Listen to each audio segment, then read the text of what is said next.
ሰላም ጤና ይስጥልን ክብራን አድማጭ ተመልካቾቻችን እንደምን ቆይታችኋል ያልኩኝ ወደ ሳቱ መረጃዎቻችን ተሻገርኩኝ። ወደ መረጃዎቻችን ስናቀና በአማራ ክልል ሰሞኑን አስጨራሽ ከፍተኛ ውጊያ ተካሂዷል። በርካቶችም በዚህ ከፍተኛ ስጋት ላይ ወድቀዋል። ታዲያ በአማራ ክልል የተፈጠረው ምንድነው የሚለውን መረጃ ይዘናል የምናቀርብላችሁ ይሆናል። ክብራን አድማጭ ተመልካቾቻችን እንደተለመደው ለርሶ ጠቃሚ መረጃዎችን ይዘናል። እስከ ዜናችን ፍጻሜ ድረስ አብራችሁን ቆዩ ስንል የአክብሮት ግብዣችን ነው። ታዲያ ለቻናላችን አዲስ ከሆናችሁ መሰል መረጃን በየሳቱ ለማግኘት ቻናላችንን ሰብስክራይብ በማድረግ የደውል ምልክቱ መጫን እንዳይረሱ። ቪዲዮ ላይክ፣ ሼር በማድረግ ይጀምሩ።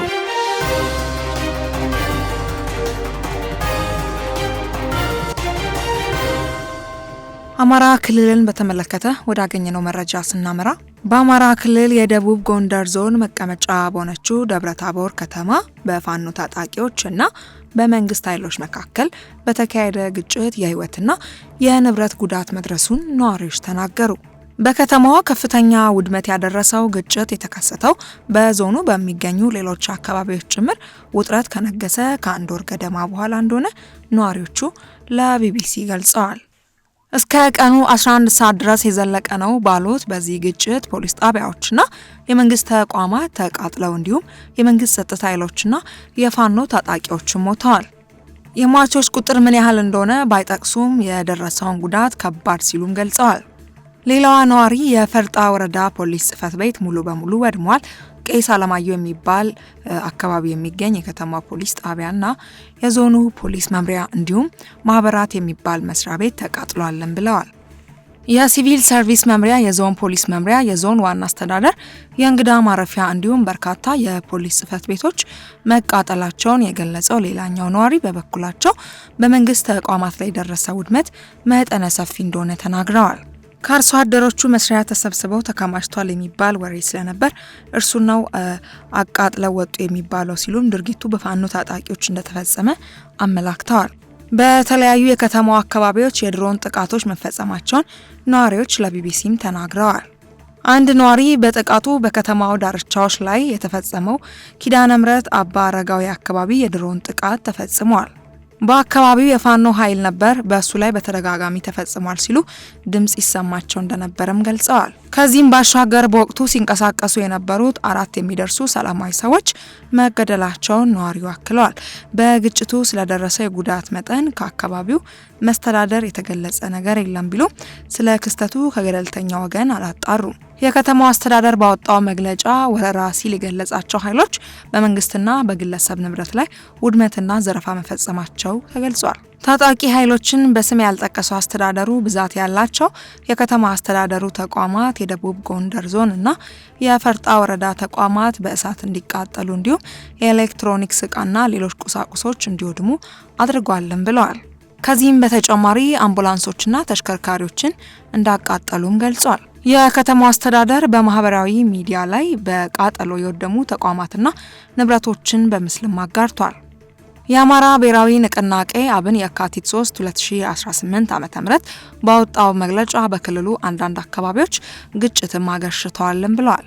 አካባቢዎችን በስም ያልጠቀሰው የፓርቲው መግለጫ ባለፉት ጥቂት ጊዜያት ታይቶ የነበረው አንጻራዊ መረጋጋት ከሰሞኑን ወደ ተባባሰ የትጥቅ እንቅስቃሴ መቀየሩም ተገልጿል። በክልሉ የሚንቀሳቀሰው ታጣቂ ቡድን ስለ ግጭቱ እስካሁን ያለው ነገር የለም። ከ2 ዓመታት በላይ በግጭት ውስጥ ባለው በአማራ ክልል ውስጥ የሚገኘው ደብረ ታቦር ከተማ አልፎ አልፎ በታጣቂዎችና በመንግስት ኃይሎች መካከል በሚከሰት ግጭት እንዲሁም በሰላም እጦት ውስጥም ቆይታለች። በአካባቢው ተሰማርቶ የነበረው የመከላከያ ሰራዊት በተወሰነ መልኩም ቢሆን በከተሞች አካባቢዎች ግጭት ጋብ ብሎ እንዲቆይ አድርጎት ነበር ይላሉ ነዋሪዎች።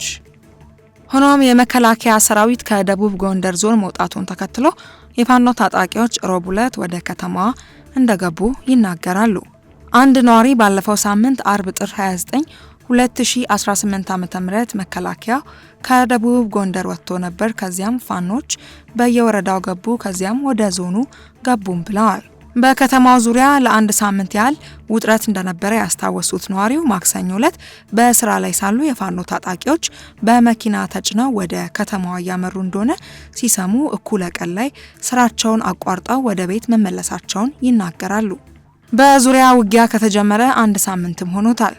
ሰኞ ዕለት ማታ ጀምሮ በደብረ ታቦር አለመረጋጋትም ነበር። በዙሪያ ውጊያ ከተጀመረ አንድ ሳምንት ሆኖታል። ሰኞ ዕለት ማታ ጀምሮ በደብረ ታቦር አለመረጋጋት ነበር። ከዚያ ረቡዕ ጧት 1 ሰዓት ጀምሮ እስከ ቀኑ 11 ሰዓት ድረስ ከተማው ግጭት ውስጥ ነበረ። የድሮን ጥቃትም ነበረ።